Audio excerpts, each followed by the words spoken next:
another episode of PAP TV. I have Ted Rubin back, and I have to apologize for the audio. That's pretty that bad. was interesting. New mics.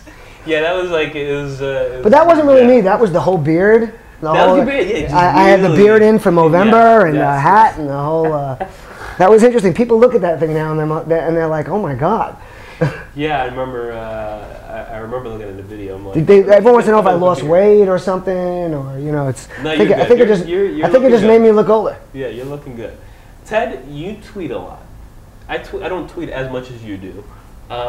You know, and I, you know, actually we met off of Twitter. We did indirectly. You know, Ramon, who's been on the show before, right. And Jesse. So I've met a few people off of Twitter. I'm a believer in it, but you know.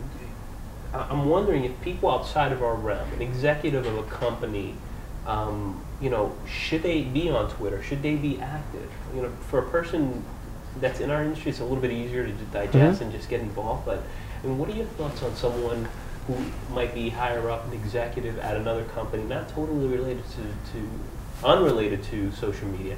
Is there a benefit in tweeting? Well, you know, I think if nothing else, they should experience it because it's becoming a cultural phenomenon now.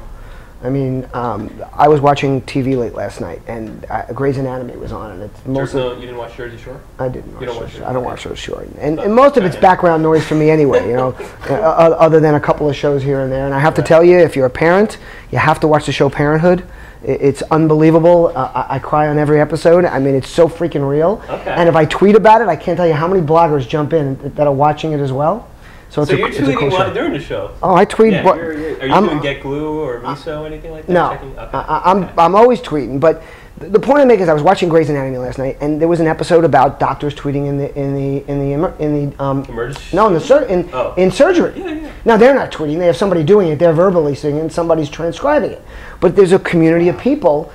Clearly, there's a reason for that. Shows don't put these things on because they want to be innovative in that way. Right. They want to be. They hear about it somewhere. They hear that somebody's using it. That there's a certain group of doctors that are communicating that way, or there's sharing going on as far as techniques or other things. So the point I'm making is that it's spreading itself out more and more into other areas of life. And everywhere you go, people are talking about Twitter. When you listen to the news, they give you their tweet handle. When you talk about, they mention a candidate. Right. They mention their Twitter handle. So we don't know where it's going to be down the road, but I think what's really important is even if they don't see the need, and we can get into the need on the second question or in the second way, they need to experience it. I tell these guys that they shouldn't just hire people to do it. They should get on Twitter, get somebody like myself or you or somebody else that can walk them through the basics, build somewhat of a following just so they understand what it's about. Right.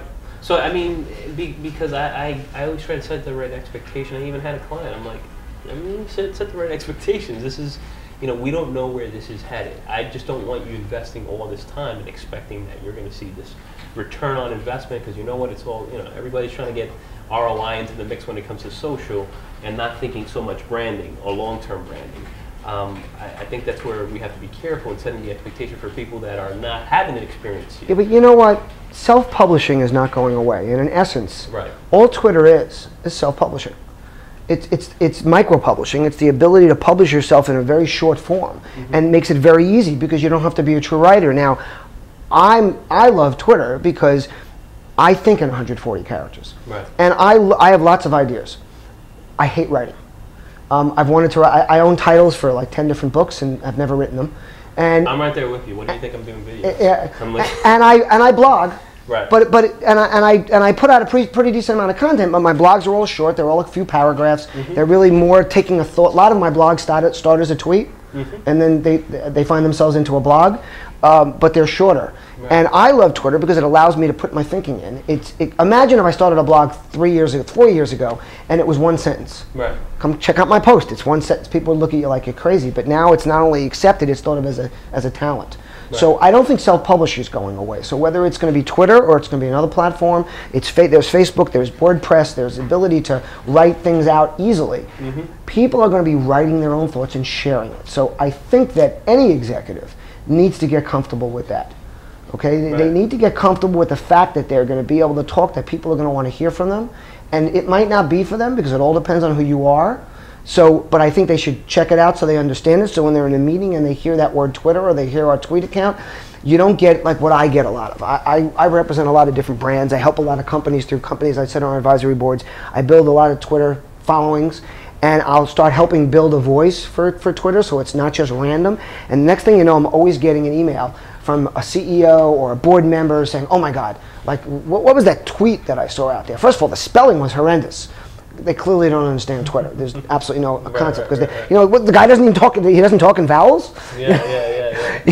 And I always have to answer and say, clearly this person doesn't understand Twitter. And then my next sentence is, would you like me to spend a little time so that they get it a little bit more? Right. And so here's a problem: they don't get it.